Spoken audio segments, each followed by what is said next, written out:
All right, we are live for our first ever episode of Soxy Chicks. I'm Bayleigh, and as always, I have with me, I am Chrystal. yes, as you can read, but we're still just gonna introduce ourselves anyways. Yeah, so what we really wanted to do is we really wanted to do an off branch of the Pesky Report, which I co host on occasionally. And we wanted to do something that's very female centric, bring in the women of baseball because we exist out there. We're very much out there. And, reaching out to Chrystal, we've been, back and forth on Twitter for a while. We used to write for the same publication for a little bit. I like the Red Sox. Chrystal's a White Sox girl, so like that's where we were like, oh, Soxy Chicks would be kind of fun to play around with. And we really wanted to do a lot of just Major League Baseball because we love baseball.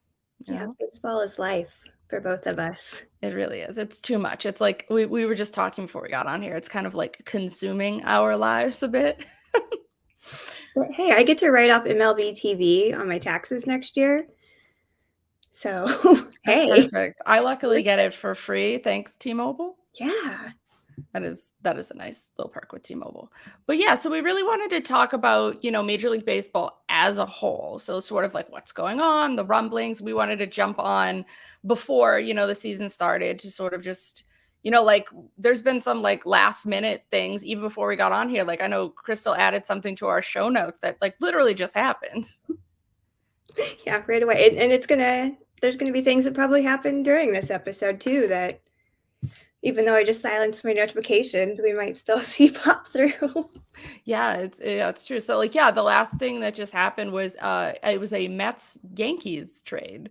A 1-for-1 of Miguel Castro going to New York and what was it, Jolie Rodriguez? Yeah, Mhm. Jolie Rodriguez going to Queens. So Yes, they've got their lefty now that they've needed since everyone on the Mets seems to be injured. They're really just Metsing away. yeah, I literally just said, you look at what they've acquired. Of course they have DeGrom, then they went and got Scherzer, then they went and got Bassett, and you're like, wow, that's a really solid three. But then you think Scherzer's old, and then once again, it seems that Jacob DeGrom is injured, and like I was reading that at least 4 weeks, it seems to be. Yeah, at least, if not more. I mean, he's not really young either. No, he is definitely a little older too. He shares my birthday, so I think he's just a year younger than I am, actually. Well, happy birthday to both of you when it occurs. In June. So, yeah, I worry about him, and I feel like he's just going to be injury prone for the rest of the season. And Yeah. I worry that his time is running up, which is disappointing because he's so talented when he's in good shape. Yeah, it's wild that he is when healthy the best pitcher in Major League Baseball, and then we just haven't really, as hard as it say, it's like, oh, like we haven't really seen him hit his potential, which is still weird because we've just seen him be as great as he has. But it's just like, yeah, I mean, he started out, I don't think he debuted in MLB until he was like 25, and a lot had to do with like he had already had Tommy John surgery when he Yeah, was in the minors, and then it seems like it's like I really don't know what causes someone to be just so much more injury prone than another person, but it seems to be a trend with certain people. definitely. I mean, I watch it constantly on the White Sox. I mean, I swear sometimes that team is made of glass. So it does suck, and I really hope he can play again, and I hope he can meet his potential because God, I know he's great, but man, part of me does feel bad for the Mets, just a little bit. I won't claim that I like them, but I feel bad. Yeah, it's like, especially with Cohen. Cohen is sort of like the joke is that he owns it like MLB The Show, like everything you want. He's like, which is great when you look at like a team that just has like a $35 million overall payroll of like the Oakland Athletics, where somebody's just like, I have the money, I'm going to spend it. I mean, I respect it.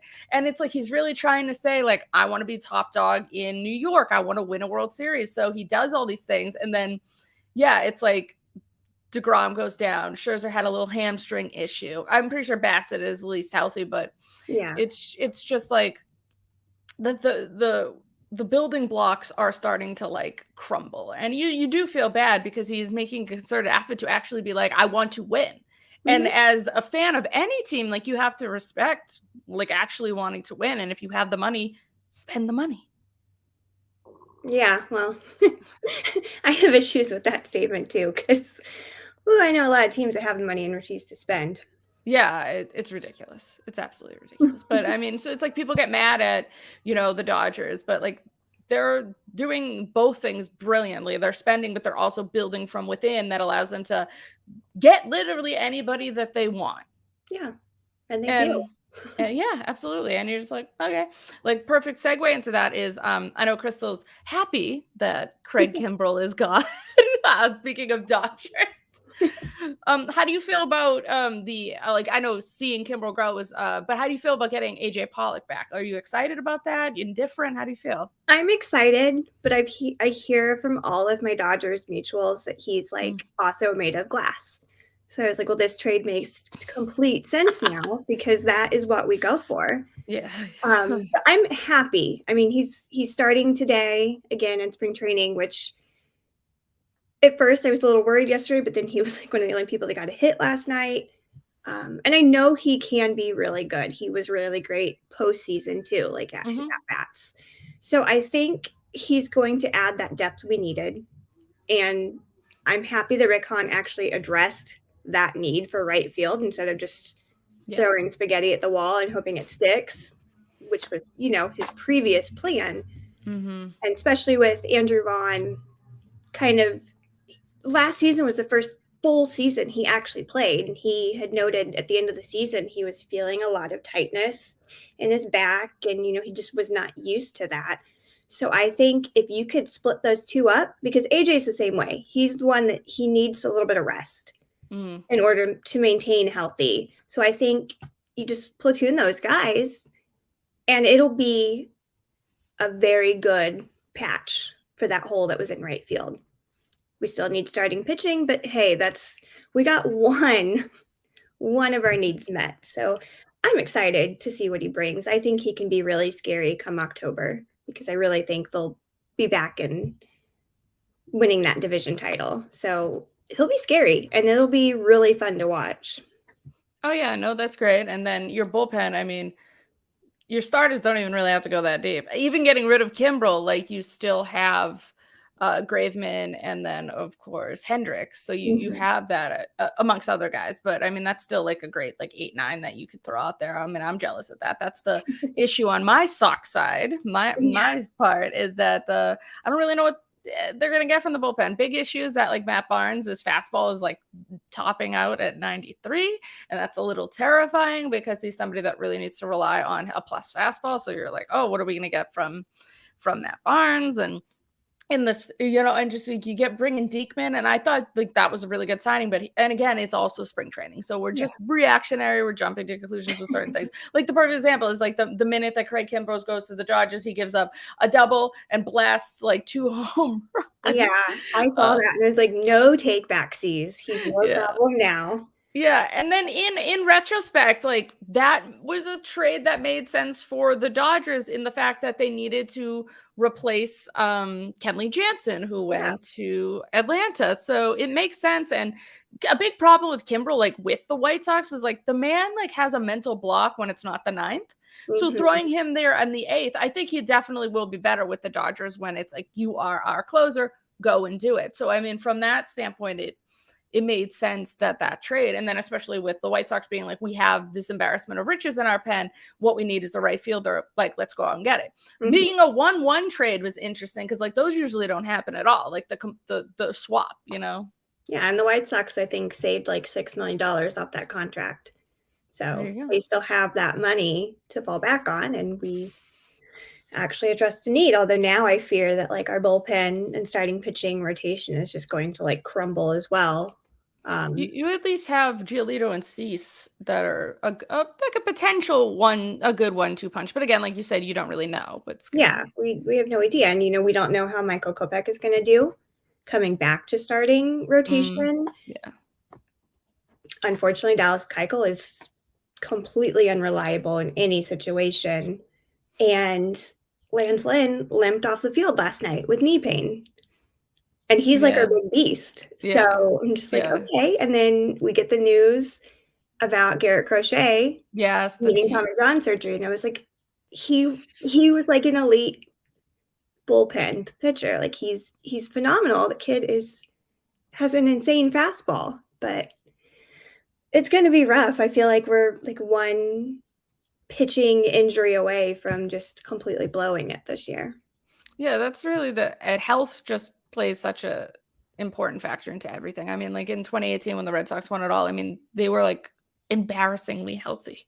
Like, you know, like it's like you're like how like you're just waiting for somebody to get hurt. And now it's like there definitely are some injury prone people on the Red Sox, like a big one, but it's a weird sort of injury prone. It's almost like a bad luck type thing with Christian Arroyo, because it's like he just gets hit by a pitch and breaks a bone, and like it's things like that. So it's saying like where it's not like, oh, he's going out there and he's like he's hurting himself. It's like, oh no, he's standing in the batter's box doing his job and somebody hits him. And it's happened multiple times to him. So it's strange. Or it's like, we're going to be like, we need you to play first base. Go play first base. He's never done it before. And he like tears his groin. Like Yep. it's putting somebody in like really bad situations and then they're failing, because I mean, there is still so much potential within Christian Arroyo. You know, he was a first round draft pick. He was part of the trade that brought Evan Longoria to San Francisco, and then he went to Tampa Bay. So like he was at one time like a pretty big prospect and somebody who has talent, and he has shown flashes of talent. But at the same time, it's like, where does he fit within the Red Sox? Because it's like, you know, the Red Sox went out and got Trevor Story, so it's like he's not playing second base. Then they were trying him out in the outfield, like right field, but then like, you know, you talk about like you have your right fielder now. Like I don't know with the Red Sox like what the right fielder is. Are they just going 100% in with Jackie Bradley Jr., or will something come today? Because it seems to be like today's the day of trades, you know, and will Oakland get rid of absolutely everybody, and will like the Red Sox be able to get like a Ramon Laureano? Because, you know, they just, of course, like one of the news today was that, you know, Sean Manaea went to San Diego for what appears to not even be for nothing. Yes, for a bag of chips. Like I'm impressed with like how much dealing the Padres have done, and they've still been able to keep their like really impressive top four while doing multiple trades. So like there's some like I don't know, some like wizardry going on down in San Diego. That trade is that was so frustrating for me, because I'm sitting here and I'm like, they got him for nothing. Yeah. And meanwhile, I'm just like, I mean, you could have Gavin Sheets. You want Jake Berger? Like, who do you want? We'll give him to prospects that are like stupid talented. We need him. And I was a little bitter, but I read a really funny tweet about how they just wanted him to stay where he was and they would meet him, because now he's facing his former teammates. So that's funny. That's really funny. Today. Yeah, and they were like, "Oh, we'll just come and get you. Like, just stay there." Just hang out. We'll get a golf cart to the parking lot and put you in a new uniform, like do all that. So yeah, he goes there. But I think that the big prize is Frankie Montas, like truthfully. So whether or not that's going to take more prospects, because Manaea is good. Manaea is solid, but like I think Montas has a potential to be like a 2. So you're throwing in a 2 into any rotation versus like a guy that's just very solid, and you know he's throwing a no-hitter. Trust me, I witnessed it against the Red Sox, but the Red Sox won the World Series that year, so no hit me, it's fine. I don't really care, you know, because people are like, has the team ever been no hit and won the World Series? It's like, yes, 2018 Red Sox, you know.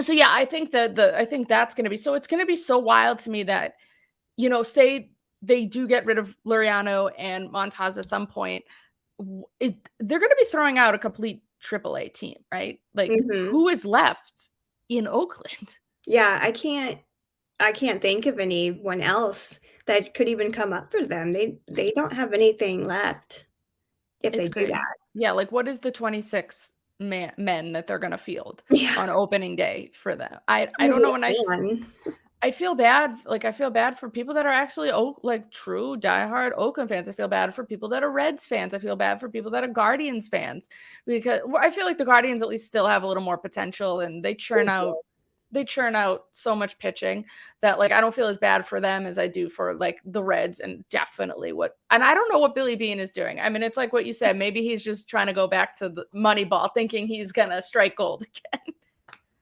Which you can't strike gold again, not in that situation, not with that payroll.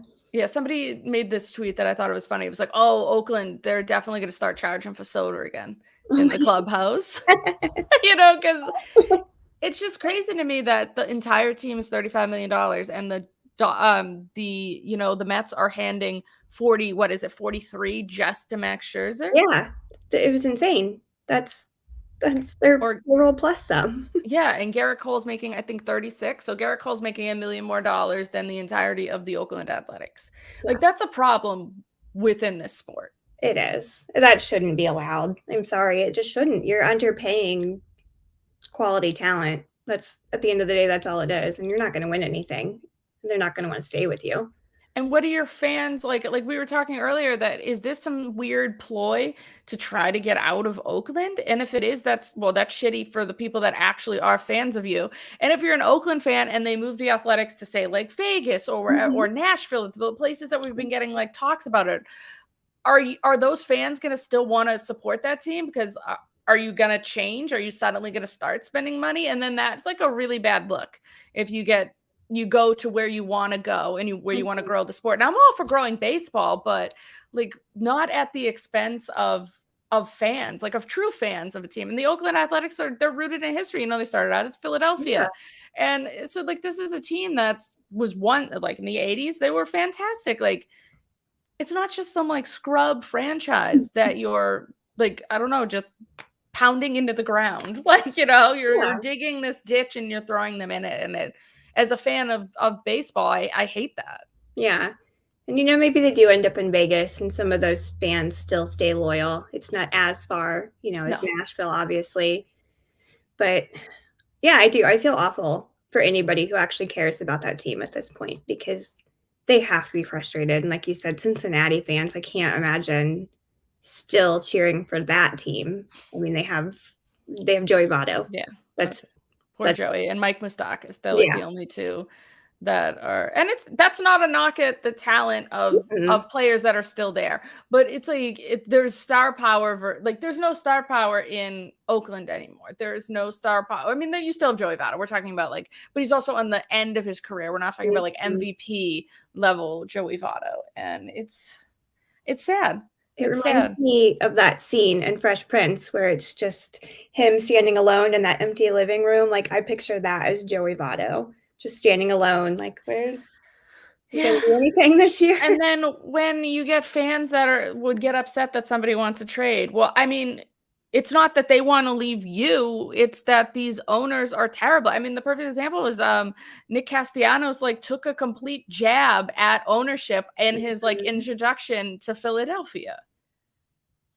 It's like that. Speaking of Philadelphia, that was wild. Like they have really no infield out. Like they have nothing, but they're just going to have people mashing that ball at any moment between Nick and Bryce and who else? They got somebody else too. Yeah, they got Kyle Schwarber as well. That's right, Kyle Schwarber. So it's just going to be bombs, no defense. It's just all offense for them. Yeah, and that's going to be really funny to watch. Yeah, because the perfect example is they signed 2 DHs really, and only one of them is going to be DHing. And it's interesting because doesn't Castellanos usually play right field? So where are they going to be sticking Castellanos? Yeah. Like maybe Castellanos becomes the DH and then they throw Schwarber in left because you're not going to take Bryce out of right, obviously. So yeah, no, I mean, that's a very Dombrowski moves, big stars, big names. We don't know really where they're going to play. That's the thing with AJ. He doesn't normally play right.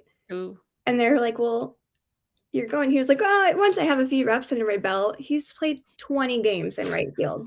I mean, that's sort of the same thing with, at least that's 20 more games of experience than Trevor Story's ever had at second base. Or Andrew Vaughn at half the positions that he played last year.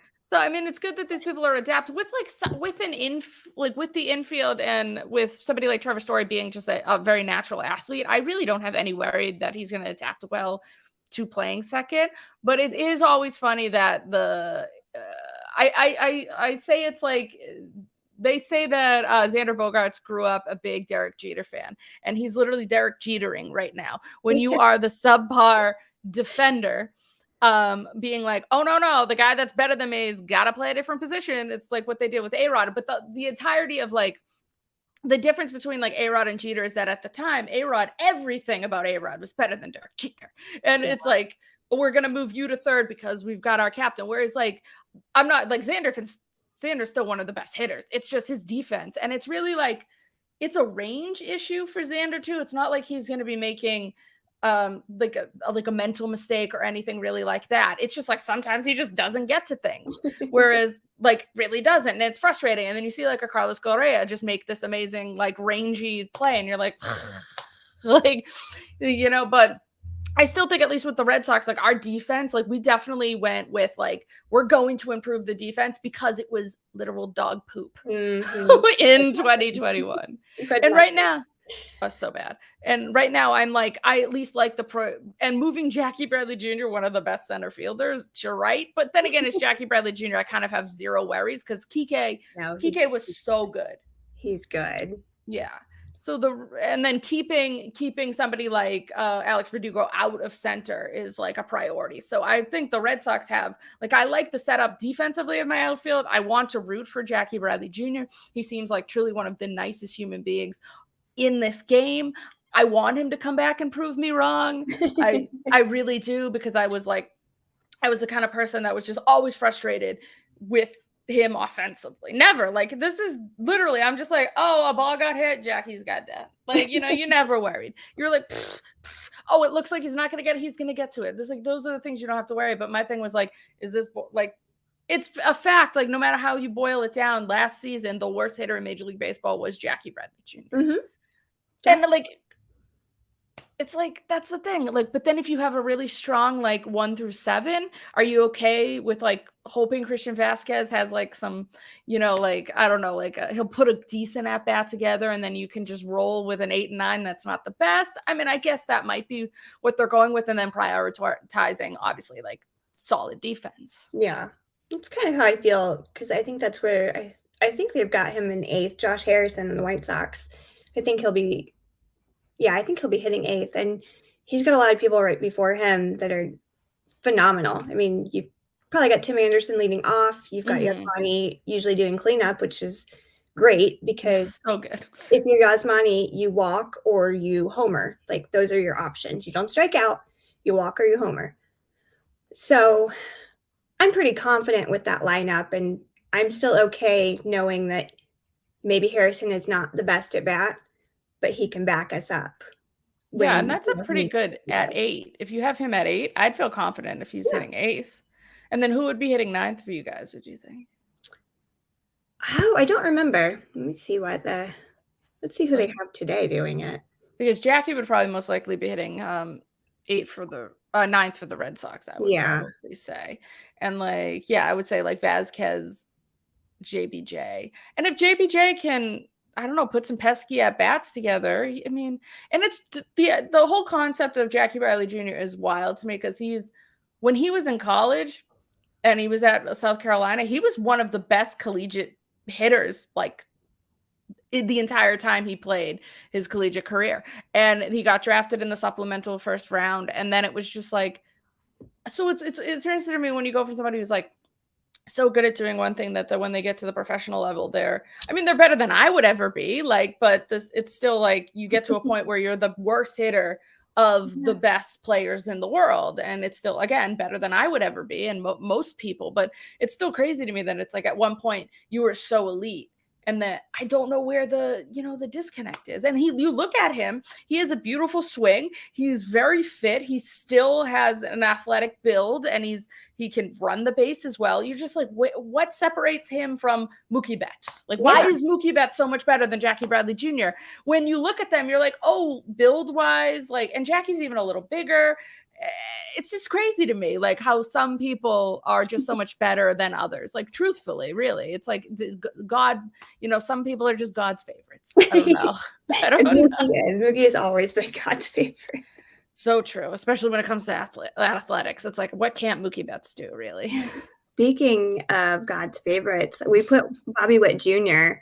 down there, and he's getting the opening day roster. He's on I'm there, so excited and because he's 21 years old. That's crazy. a baby, Yeah. you know? I'm not And as he old enough to be deserves his it. mom, but he's a baby. But gosh, that kid has more talent in his pinky than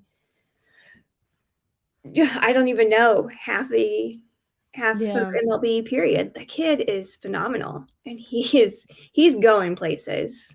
For sure. I think like I've heard some people say that this is like the first surefire since like a Mike Trout, like that we can put him in.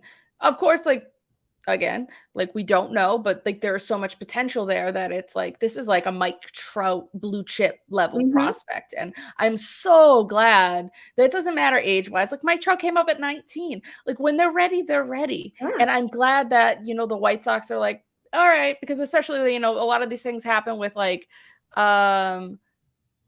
there's like the idea of like, sorry, I just got a stupid text message and You're it threw me off. I was like, what is going on?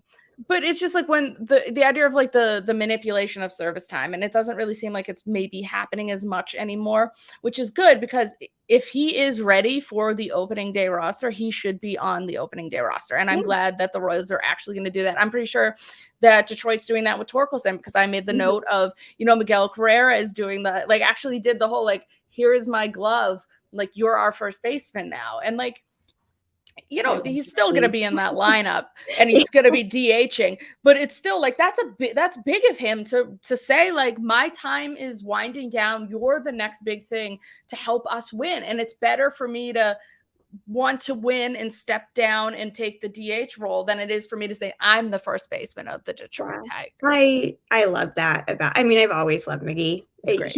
He's great, but yeah, that was really cool, and you know what? The Tigers are gonna be sneaky good this year.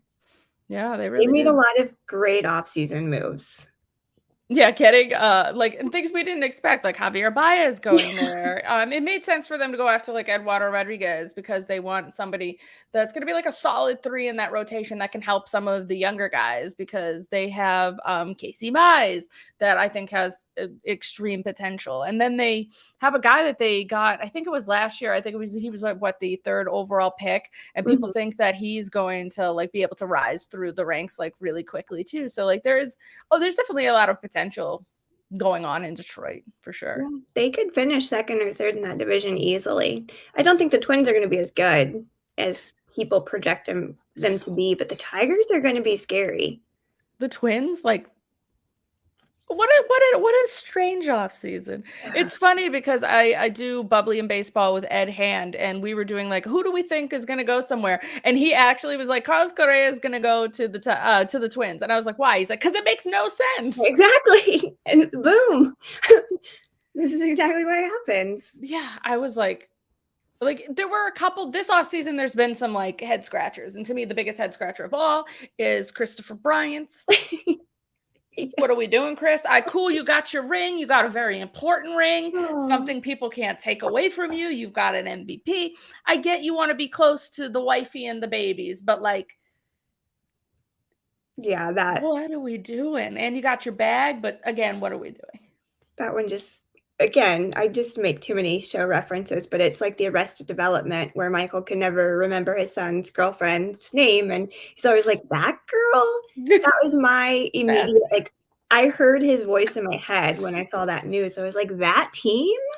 Why? Why? Why?" Also, what is that organization just Yeah. for you get rid of Nolan Arenado and then it proves to you that you're not going to keep, even though apparently they offered Trevor Story more money than the Mhm. Red Sox did, but Story's like, oh cool, you got Chris Bryant, we're still not winning anything Yeah. anytime soon, and you've also showed me that there's no winning culture here, whereas like the Boston, I love my team.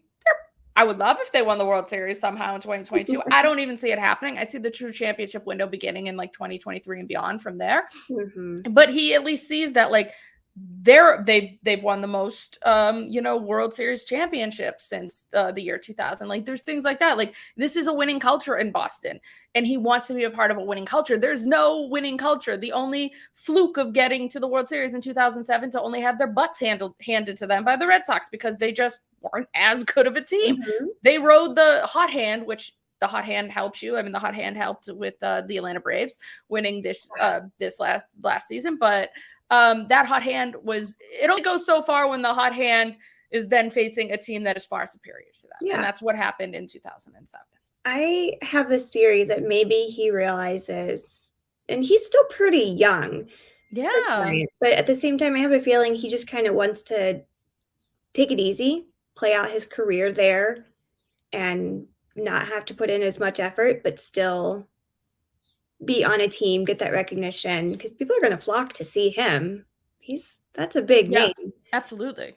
So I almost just wonder if, now that he does have a child, I just wonder if he just kind of wants to take it a little bit easier at this point, not get injured, just stay healthy, and then maybe go somewhere where he could win one last ring, before he's ready to, just completely retire from baseball. But I just have a feeling it's just he's going to stay healthy, stay close to his family, and just chill. Yeah, no, I mean, I never fault anybody for where they go and for the Mhm. money that they deserve. Like, I don't fault anybody. It was a head scratcher because the team just didn't make sense. But like, you do bring up good points. If you just want to be close to home, you want to stay healthy, and the idea is, like you say, he's going to be the draw, but at the same time, you're the draw, but it's not as if there is a pressure. You're not playing Mhm. for the Chicago Cubs, you know? You're You're not playing not at historic Wrigley anymore. You're playing at a exactly. ballpark that doesn't even sell nacho cheese. They don't sell nacho No, they cheese? don't have nacho cheese. What? I know. How is that even a Throw the thing? sweet away. All right, that's some sus right there. The whole, but you can get a Coors, don't you worry. It's But stoner's paradise, but you can't get nachos, I so. know, and that make sense. Make that make sense. But yeah, no, so you want to go there. He's gonna hit a bunch of home runs. Mhm. He will have a blast. And there's gonna be like young guys that he can have fun with and mentor. So yeah, he's definitely going to be having like a blast for sure. But yeah, I'm just trying to look over some of our notes. Oh, a big other one that happened was the DFA of Justin Upton. Yes. Uh, How do you feel? that was another, like, big head scratcher for me. I was like, "What is happening with him?" Because I love him. I don't Oh, care what team he's on. I love him. he seems like such a great guy, and Yeah. the talent is there. And like the spring he was having, I like made the note. Like he Mhm. It's literally so was great. hitting. He had a 1.407 OPS, 474 on base, 3 home runs, 11 RBIs. Granted, it's again like we always say, it's spring Training. training, but those Yeah. are flashes of like. And his last season, like looking at the numbers, weren't near. He played a limited amount of games, but Mhm. it wasn't as if like he was. I guess his defense isn't that great, but I understand that the big thing is like it's about what $28 million that's owed to Yeah. him. So that's That's a a lot of money. a ton of money. So but no matter what, they're gonna be if somebody doesn't want to pick him up, they're still on like they're still the Angels still are gonna have to pay him Mhm. that. So it's crazy. I guess they're really praying that someone's like, oh yeah, because people are like, "Oh, Red Sox, go out and get him, and he can platoon with JBJ." I'm like, that platoon is like worth about almost $50 million of Exactly. platooning between the two of them. Like, if there wasn't a $28 million price tag, I'd be like, yeah, absolutely go for it. Yeah, like I'm with you. I love Jay Upton. I think he seems like he's a great teammate. Him and Mike Trout are very close, and Mhm. he was a former first overall draft pick. Like there's a lot of talent there. He's getting older, of course. The defense isn't that great, but yeah, if there wasn't that $28 million price tag, I would say go for it. So I Yeah. really don't know what the Angels were thinking, being like, oh, somebody's definitely gonna like jump that. But yeah, who knows? I don't get it, but then again, as we talked about earlier, crazier things have happened because someone wanted Craig Kimbrell. So, Yeah, maybe it's someone crazy. I bet Yeah, and someone will then pay that. I just don't know yeah, who will pay that. yeah, and then Brad brought into our chat. He brought up that yeah, he'll probably clear waivers, Oh, and yeah. like that's probably really what they're hoping for. But that's still like you just look at that and you're like, whoo, like I'm still surprised that he's actually paid that amount of money. Like Yeah. I mean, he's always good. He was always good, very solid. Like I said, number one pick, but that's a lot of money. What do you know what his initial contract was? Let me take that. And I don't know, was this did he sign this contract also with the Angels, or was this the contract that he had prior and then the Angels had traded for him? Let me look that. Let me Yeah, look that up, actually. Kind of interesting.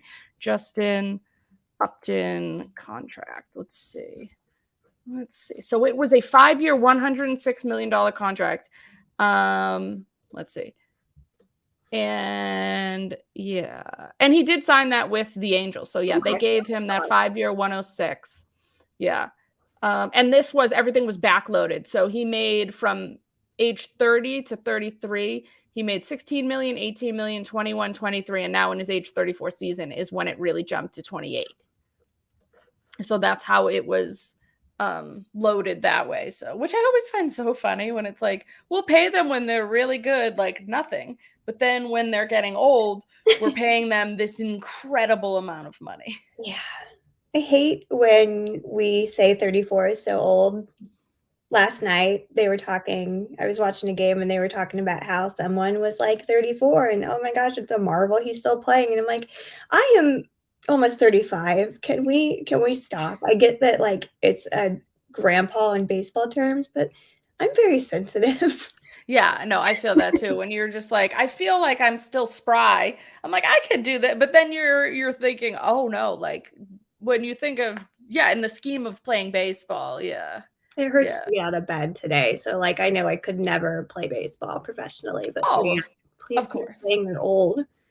Yeah, but then you get people like Miguel Cabrera that are, like he's about 38, 39. Granted, you can see you can see the decline, but like, and there's still time left on that contract too, a couple more years for truth. But yeah, it's true. Like we always say, like, we make the joke Mets gonna Met, but then at the same time, like the Angels are just, as Brad in our chat says, like they're not smart. They're not. They really aren't. I mean, it's they've always prioritized hitting over pitching, and yeah, sure, they went on, got Syndergaard, but you got Syndergaard, but you got Syndergaard. I just made the two of them one person. That would be insane. That would be an insane baseball player. But yeah, they went and got Syndergaard, and they gave him over what the qualifying offer was. So of course he was going to go there, and I hope he's good. But he's again coming off Tommy John, so you're just doing like these risky moves rather than, I don't know, just granted, nothing's a sure thing. But there are more sure things than risk. And so what do you have? You have Syndergaard, and then what is it? Like, don't they have Dylan Bundy? It's like, is that your that's your number? Like, I'm sorry. I don't know. You have two of the best players in the world. Get them some damn pitching, please. I get their number 2 is actually Ohtani, but still, it's like you have Ohtani pulling double duty. Like, what are we doing? Give this boy a break before he gets injured. That's my biggest fear with him, is that they're just going to overdo it. And again, he's a young guy, but you can only do so much, and they are just killing him. Yeah, I think there will be a point. Well, speaking of him, I have him right here. Got these when I went to the game. Apparently, you can sell them on like eBay for a ridiculous amount of money. I bet I'd buy one probably for a ridiculous amount. Yeah, and I got 2 of them, and like then people were getting mad because my mom and I showed up early, and they were like, "How'd you get these? We're like, we showed up early to the game because they sold like immediately, like gone. But yeah, I think with like Ohtani, there's gonna be a time where it's like, what are we choosing?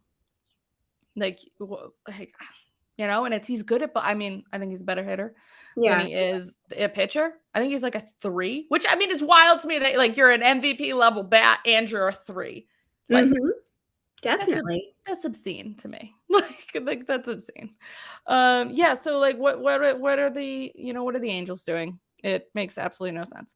But then, so yeah, we have some other news that the Yankees acquired Jose Trevino because they needed a catcher from the Rangers.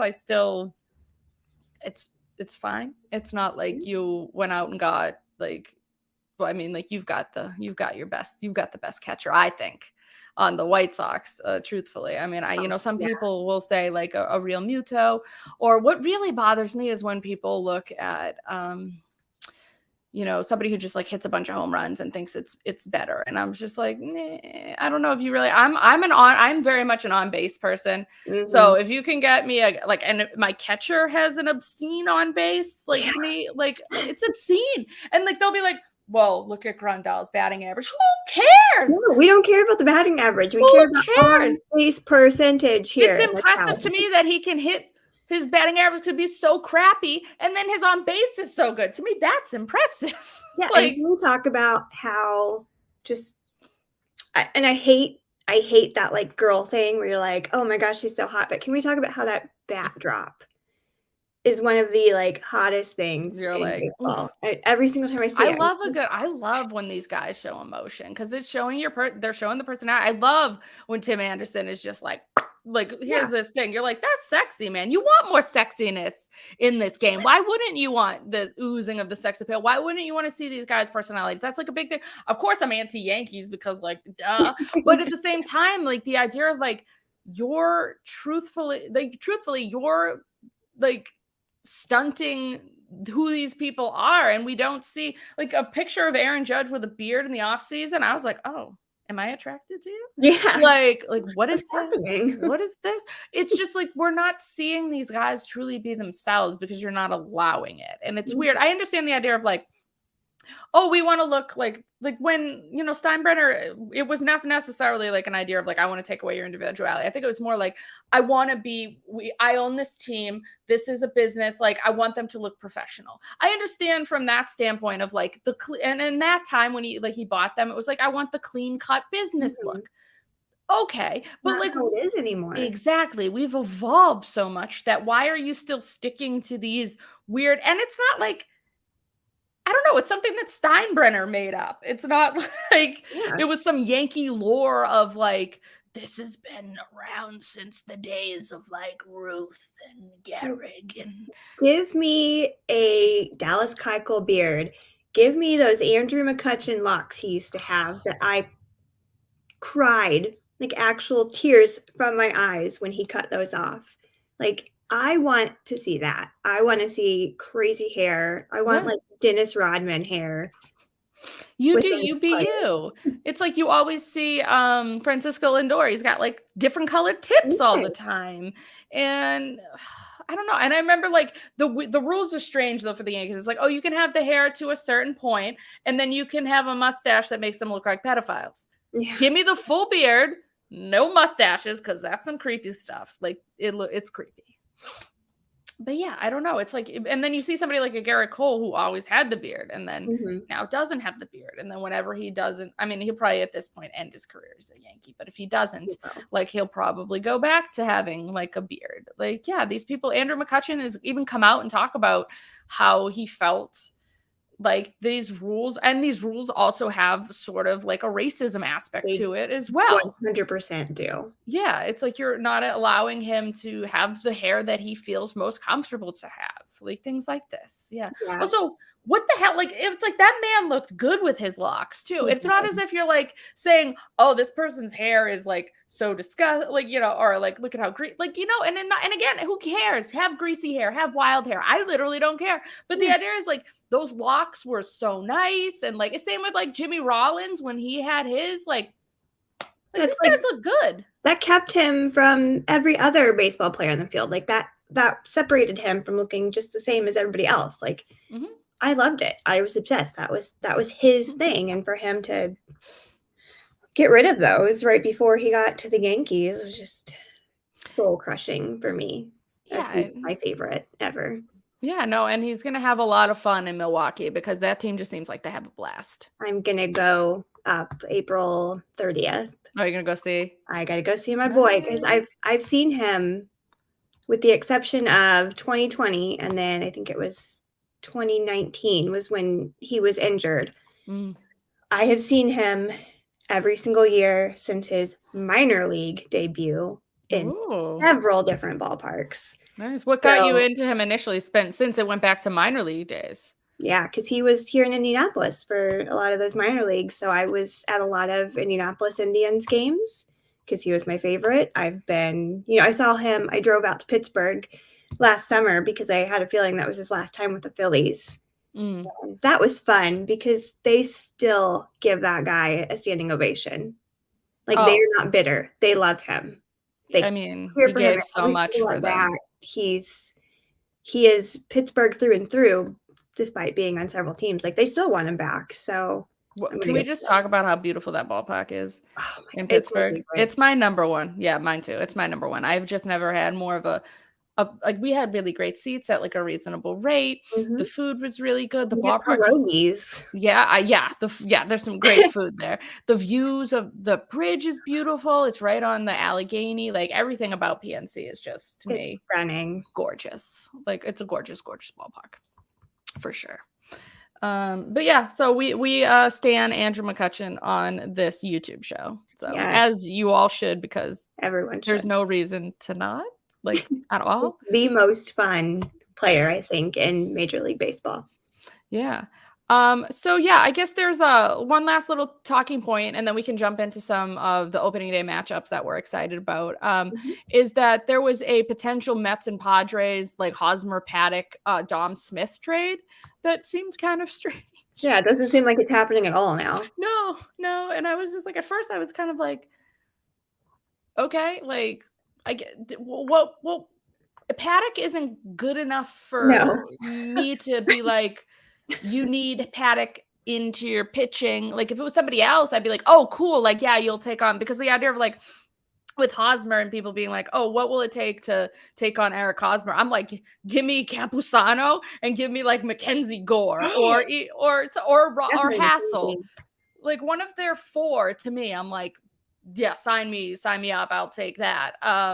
But yeah, like the idea of like taking on Hosmer just to get Paddock and you're giving up Dom Smith, like you're not getting better. No, that trade is completely nonsensical. It was Yeah. almost as I mean, it's up there with how weird that Twins trade or the Twins deal was. And yeah, I don't get it, so I'm kind of happy it's stalling because it just seemed so stupid.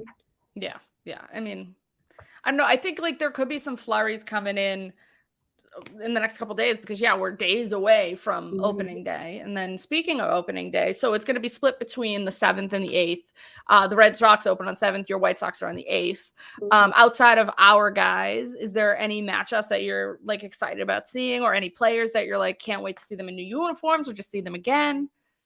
I will say I'm really excited about that Mariners Twins game because I think the Mariners really have a good shot this year Oh, at finally. really making it pretty deep into the season. It's a damn good team. That Winker trade was like, Yeah, I was not expecting that, and that was a great trade. no, so I'm really excited for that Mariners game. That's probably, like, the one must-watch game, at least that first day for me, Mm-hmm. just because I know the Mariners are gonna be good, and I like them. I Mm-hmm. have nothing against the Mariners, I never have. Their colors Oh, are cute, so, you know. beautiful ballpark as well. Like, Yes. absolutely. Yeah, no, So, great one. yeah, that first one I think is going to be really exciting. Um, obviously, I wanna see who starts for the Giants for pitching because my boy Carlos Rodon is there now, so I kinda wanna see where he's gonna end up. How'd you feel about that, like, Very losing him? sad, Yeah. very sad. I mean, I know he's really risky because of his health, but he threw a damn no-hitter Mm. after, like that was his first, like, full season he'd played. So Now I was crushed. do you think that the White Sox could have matched what he got in Oh, SF, and you were just easily. like, "Nah, they didn't want to?" They only paid him $3,000,000 last year. They DFA'd him, brought him back Mhm. for $3,000,000 for that year. They could have easily Paid, yeah. paid him that San money. Francisco is really good with, bringing in pitchers that they can even make better. Like, Mhm. perfect example, like, somehow, when you had like, my memories of Kevin Gausman are being so bad with the Orioles that now I'm like, he's going back to that AL East. Oh, I don't know. I don't know. Poor And like, Orioles. the Blue Jays gave him so much money to go there. That like sometimes I don't think that the SF is gonna skip a beat with like saying bye to Gosman and just bringing in Rodon, like Mhm. at all. Like Rodon might just be better in Yeah. 2022 than Gosman was. So So I haven't seen if they announced their opening day starters, but Yeah, some teams haven't, like, the Red Sox are gonna obviously go with Nathan Eovaldi. Like, Yeah, they some announced that teams today. yeah, some teams for sure, you're like, "Oh, this is like Garrett Cole." It's gonna be Eovaldi Cole. I would assume the White Sox are going to have Lucas Giolito for day one. Mhm. He's pitching today. They're playing like an hour. But that's also going to be a fun opening day matchup, White Sox at Tigers, because like I said earlier, the Tigers really have a shot. Maybe not this year, Yeah. they're going super far, but they're a team that next year I think could easily be way up in rankings for that division. So that game I'm excited just because I want to see how the Tigers kind of gel with each other and what they're going to do this season. So that'll be a fun one. And despite Tim Anderson having his 2-game suspension, he will not be on opening day, but I'm excited to see. What did he get suspended for? It was just a bunch of talking back last year. Oh, come It's, you on. know, Come on. it's dumb, but whatever. But like their lineup today, aside from Tim Anderson, is probably going to be their opening day lineup Lineup, and yeah. kind of what they'd start with. So I'm excited to see what both of those teams are going to be capable of facing off in that division. So Yeah, that's that'd be to great. watch. Yeah, so, one I'm excited about is, Rangers Blue Jays, mainly because the Rangers, man, went hard, like, with, like, Corey Seager. They just wanted all the shortstops, Corey Seager, Marcus Semien, and then Semien will be facing, his old team in the Blue Jays, and Mhm.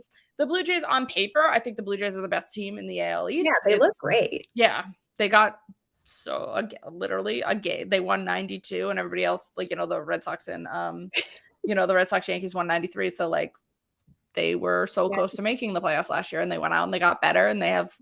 I mean, come on, like the young core that they have there is insane. yeah. Just the sons of former major leaguers, just be taking over the Toronto Blue Jays.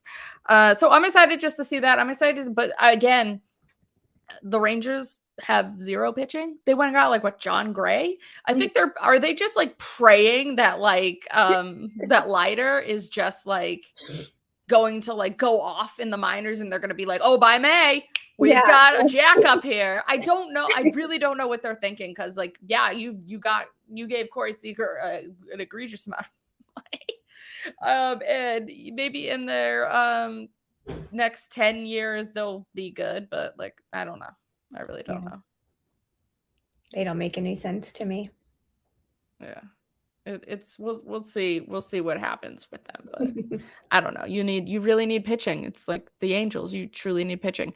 Now, I guess we could end it with going from there, like who we're excited about. But who do you think's gonna win each? We'll do the super early predictions of who do you think is gonna take each division. Mm, It's hard to tell, but like sometimes like you're like, oh yeah, but then when you get to like the AL East, it's tough because there's at least like well, mostly everybody at the Orioles are trying to compete. right. Let's see. We'll go. I don't know. The Rays have been good for ALEs. I know, I know. Um, The Rays are always sneakily yeah. winning. They're the one team that like doesn't spend, but they're so good at what they do that like they're still competitive. So you kind of Mhm. can't get mad at them. Yeah. Unfortunately, I think the Yankees are going to take the AL East as much as I don't want that to I happen. just like it's not even my like Red Sox bias. Yeah.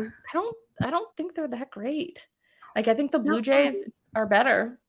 they're so boring. Obviously, AL Central, the White Sox are going to take it again. They're going to have a tough time, but they're going to take Yeah. it. Yeah, I think they're definitely I agree with you. They're the best team in the Central. Um, I don't know. For National League East, that I think the Braves could probably do it again. And maybe the Phillies aren't going to be half bad. Yeah, I think the Phillies are going to be the ones that give the Braves the hardest time. But then again, the Mhm. Mets are it really it is all 100% on DeGrom. Like those are 4 weeks without DeGrom. Those are 4 weeks that they could just completely founder. But that's three teams that could compete. But like I agree with you. I think that the Phillies are going to be the most competition for the Mhm. Braves. But I They'll think be surprisingly good.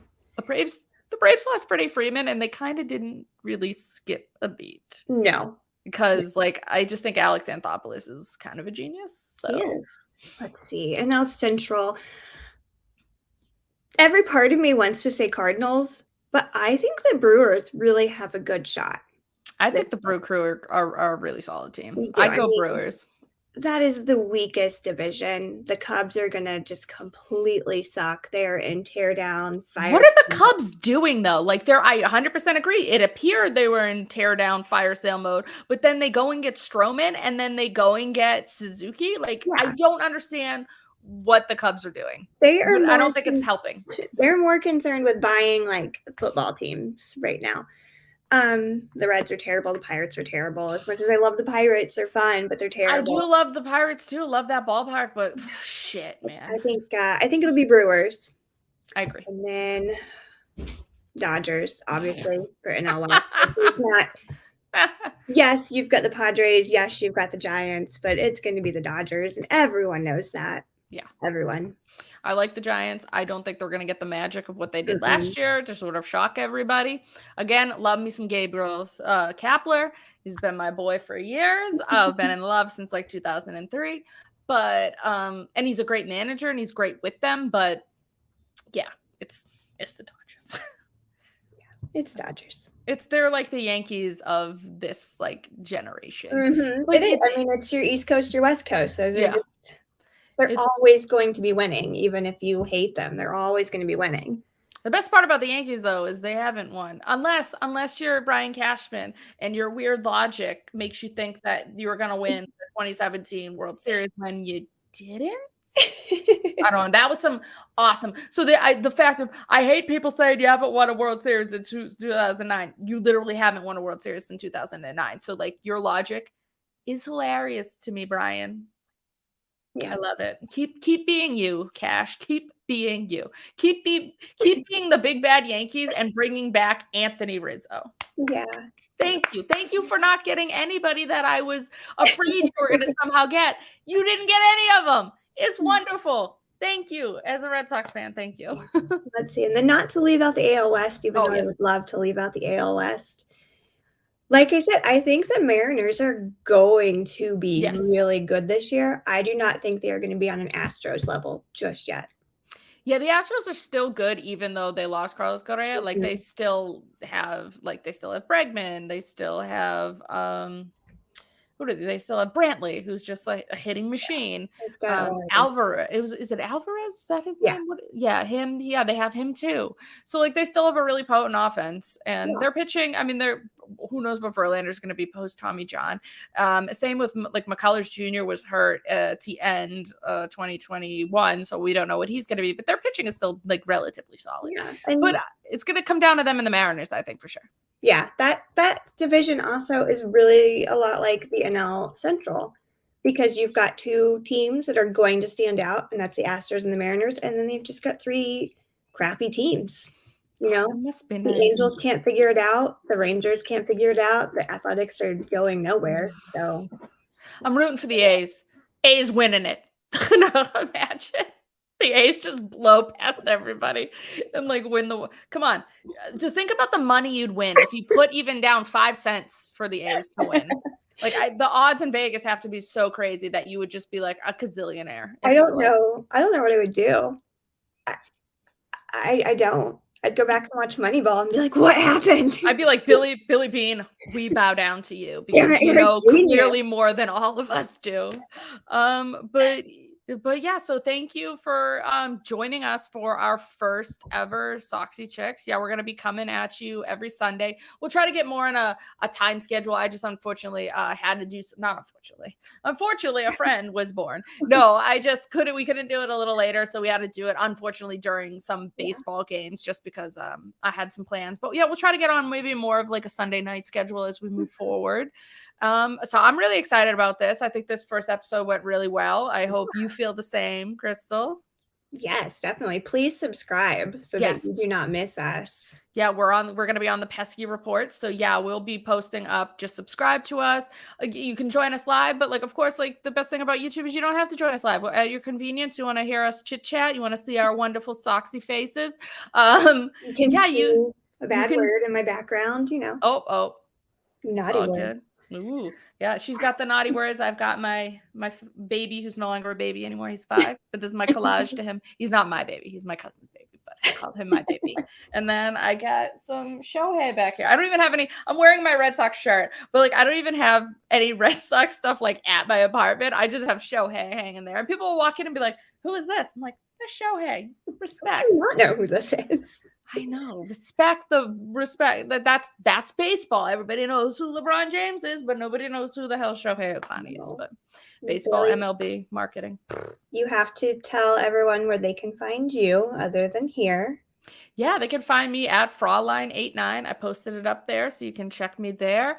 Yeah, you can also at Bubbly Baseball. I record with my good friend Ed Hand, so baseball there. I co-host on the Pesky Report whenever I can, so you can catch me there. If you like if you don't like just baseball, you like movies. I have 2 movie podcasts. I have one called Sweet Sweet Garbage, and then I have a new one called with my dear friend Jackie coming out next week called Freshly Rotten. So that's another baseball one.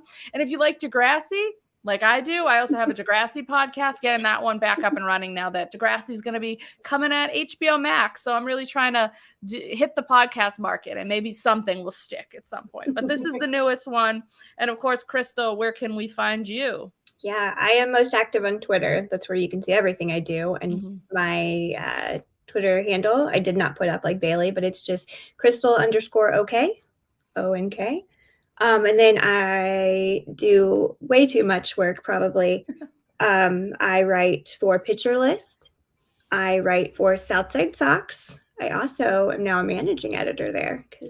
Congrats. Fancy like that. Woo. And I'm on their podcasts a lot.